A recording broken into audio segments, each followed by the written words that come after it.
So now, got to give you the update on the diddler. Okay. All right. So apparently, this is crazy. So apparently, we'll give you a little taste of this courtesy. I think this one is Torre, I believe. Check this out. Explosive, graphic testimony from Jane, not her real name, about doing freak-offs with Diddy after Cassie.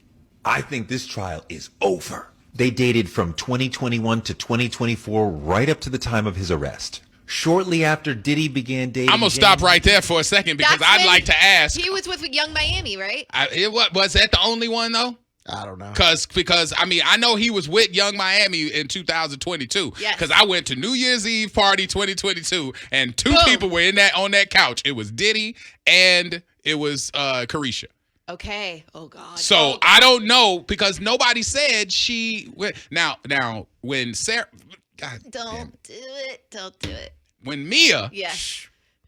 Okay, so these pseudonyms that they going Just under say this is woman. hard. Yeah. It's hard I when know. you know people personally. But when Mia went up there, a lot of people said her name because she was such a popular assistant. Right. Everybody who dealt with Diddy in the last 8-9 years have dealt with. That was the go-to person. Have dealt with Mia. So people out there knew who that was. Now the press has been admonished that this person is going under a pseudonym and you are not allowed to say who they are. Right. We don't know if it's Carisha. But the person they said dated Diddy from 21 to 24. Yeah. Okay? Just to point that out Up for into you. his arrest. Up until his arrest. But Wow. but Puff had a whole baby with somebody. I Like, know. you know what I'm saying? I So know. he had other people he was dealing with. It's just it's crazy. Okay. It doesn't matter who it is. What they're about to say is going to hurt Diddy. There you go. All right. All right, here we go. What happened? graphic testimony from Jane, not her real name, about doing freak-offs with Diddy after Cassie. I think this trial is over. They dated from 2021 to 2024, right up to the time of his arrest. Shortly after Diddy began dating Jane, he introduced to her the idea of his fantasy of seeing her with other men. She said, okay, maybe they were high, and he starts pressing the issue. We can make this happen tonight. She reluctantly agrees, and next thing she knows, she's being whisked to a hotel. She said, we went to a hotel. I saw assistants setting up the room, getting his room ready. There was a bustle of getting this room ready. A bustle. A sex worker came. Torre is so stupid. First of all, a bustle. All right. Torre writes for Rolling Stone. He was on VH1. He is a content him. king. Yeah. And yeah, he's getting it in. And she was with him for 24 hours straight while Diddy watched. She asked him to wear a hat, and Diddy said, no, I want it raw. Oh God. Okay. Wait. With Diddy or with other guys? It's with other guys. Okay, sounding very familiar from the Cassie thing, right? But here's the deal. Track record. She thought it was going to be a one-time thing, but he's suddenly insisting on them doing that all the time. He called them hotel nights. She said the planning for these hotel nights was massive. There were travel agents, assistants, other people securing the hotels, the suites, the red light, the music, the lotion, the alcohol, the bed sheets, the blankets, the towels, because the baby oil was everywhere, so they had to be prepared to clean it all up. Their whole S-life became her having it with other men in front of Diddy. Jane told Diddy in writing and in person many times she did not want to do this anymore. But he was paying the rent on her $10,000 a month place. And he made it clear if she wasn't down to do whatever he wanted with the freak-offs, the hotel nights, then she was out of her $10,000 a month place immediately. She said she felt obligated to do what he wanted. Okay. Now listen. God. Because Don't take money for it. I got guys. cussed Not out worth it. smooth last time I said this, but I'm going to say it again because you have to point it out. It's the obvious. And I'm just going to say in the past, way back in history, women who did things for things were called a certain word. Yes. I know everybody knows the word. The oldest profession? The women of the Quite night. oldest profession. Woman It's of the listed as the oldest profession. If you did strange for some change, If you did it for a little bit of something, you were known as a hooker, a prostitute, or something like that. Escort. But now, in today's narrative, you're now a victim. Because this is somebody who could not have, you could have said no. That's an expensive place. But by the you'll way. lose your benefit of $10,000. So, and I don't want to sound like I'm defending anybody, but I'm saying just as far as defining it. Right. If you're a dude out there listening now and you got a little money, and you ain't even got to be rich, you just got enough money to be able to take care of somebody, and you tell a girl, listen, I'm going to take care of you, baby. I got you. But you know what I'm saying? I want to enjoy you. And I want you to do whatever weirdness that you into. You like baby oil, or you like slime, or whatever, like the kids make, or whatever it is you want to incorporate, whatever weirdness you got. If they say no and you say, well, I can't really be taking care of you like that if you ain't going to do it. That now makes you a racketeer or a sex trafficker. There are people out there who are paying somebody bills right now for doing something for them. Sugar daddies are doing that out there. That's not racketeering at all. And it's not sex trafficking. Right. It's somebody who made a conscious decision to stay engaged so they could get the financial benefit. I wonder if she felt coerced and then she maybe fell in love with him or something like that. But all of these things. So she's trying to maintain the relationship, but didn't want to involve other men. But the thing is, you're accepting these things and you're accepting the lifestyle and you're doing all these things. And then all of a sudden in the end, when then everybody comes out, that's when But this is where somebody's going to text us and say we're victim shaming. No, and I'm like, I'm just barely saying, hey, there might not be a victim there. Well, it's not worth it. I mean, nothing in life is free. And look at what happened here. I mean, she obviously kept saying she didn't want to keep doing it, but the $10,000 and to live a certain lifestyle. And that's a power play. When rich people give you things and then you're trapped, that doesn't mean you're being trafficked, but it does mean your morals are being tested. Oh, yeah. Because you have other ways to do that. You might be able to find a football player, a good-looking rich guy, a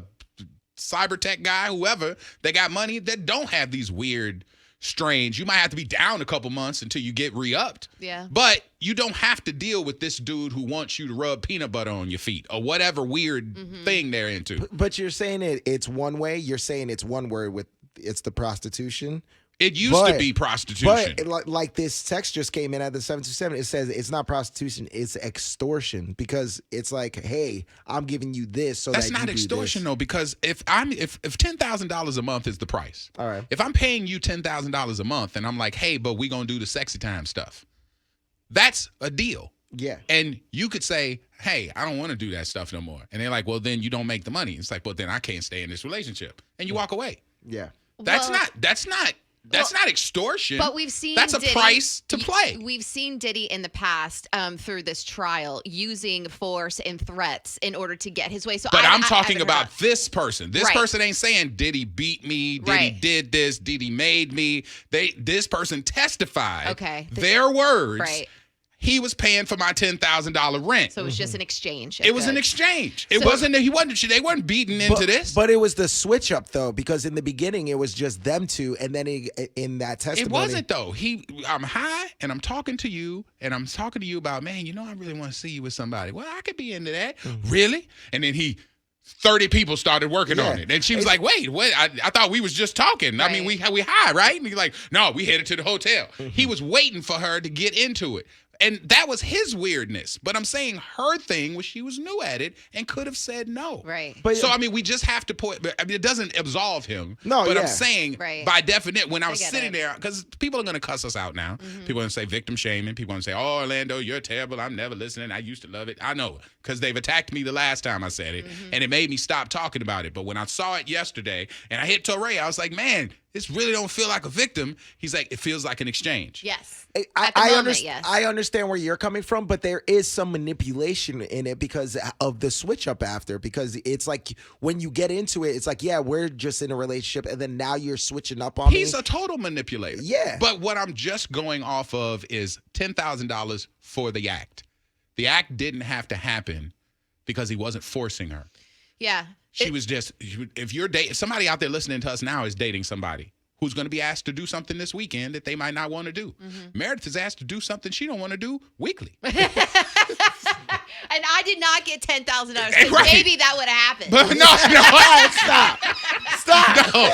No, it's not going to happen because you morally, you're like, you don't want to do it. Exactly. But I'm just saying, Yes. somebody out there is being asked to do something they don't want to do. And they got maybe somebody who got a thing over their head. Oh, well, you want to go see Chris Brown? Oh, well, you want to go on that trip to Italy?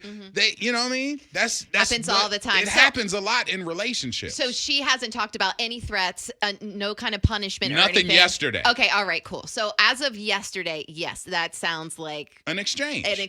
If she is still on the stand today, and then maybe when she talks about the potential breakup, but they didn't break up because it's right up until the arrest. Okay, so maybe she didn't experience But that. that's what I'm saying. So, I mean, and it doesn't absolve him. It's not about him. I'm just saying, man, we're in a different time now because that's the big thing that everybody keeps looking at. Hollywood was different in the 60s, 70s, 80s, 90s, 2000s, and now in 2020, halfway through the 20s. Yes. Now it's a shift where you can't really exude any kind of like wishes on top of somebody that they don't want to do if they've agreed to do it for money. People are agreeing with you. Yeah. You know, and I'm not trying to make everybody, you know what I'm saying, twisted, but I'm just saying we're in a very different place.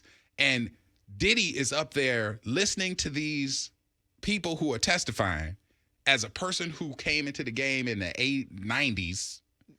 And he's like, man, and he's responding and he's moving his head around and all this other stuff. Staring at the jurors. And the stare, because the press said, man, he walked in and stared at all of us and it looked like he was staring in our soul.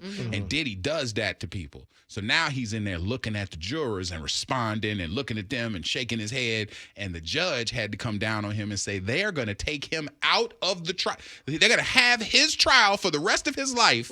And he's going to be banned from the room if he don't stop responding and moving. And what thing is Diddy going to have the hardest time doing, being the dude who he is, and that's responding? Yeah. And he is not going to be able to do it for another 4 weeks without moving his head. He's gonna get or kicked responding. He is going to get kicked out of that courtroom, and then that's going to open it up really for appeal. Yeah.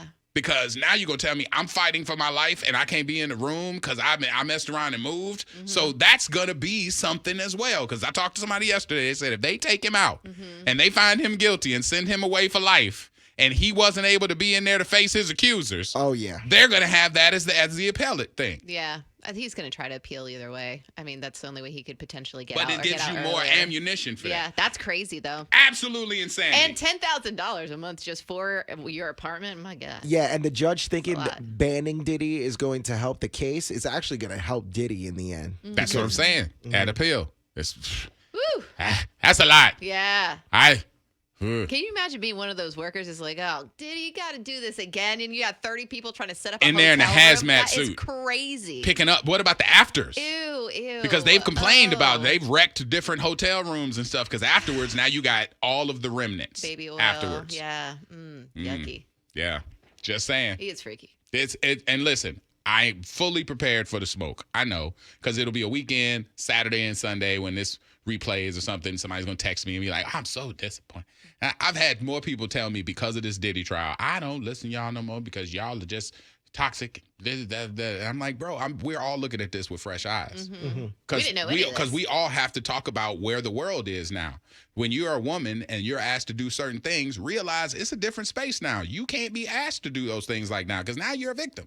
Yeah, but we're also trying to understand all the information the same way everybody else is too. Like we're not lawyers. So it's like we're just trying to understand what's going on in this whole thing, and we're just trying to let you guys know what happened. And it's weird to see a lot of people that you've had to deal with for the last couple of years up there walking up and down on the thing. Yeah. It's like you feel like you know, but then you're like, wow. Then you don't want to say nothing because people ain't seen it yet. So the trial is catching up with the people who talking in the background.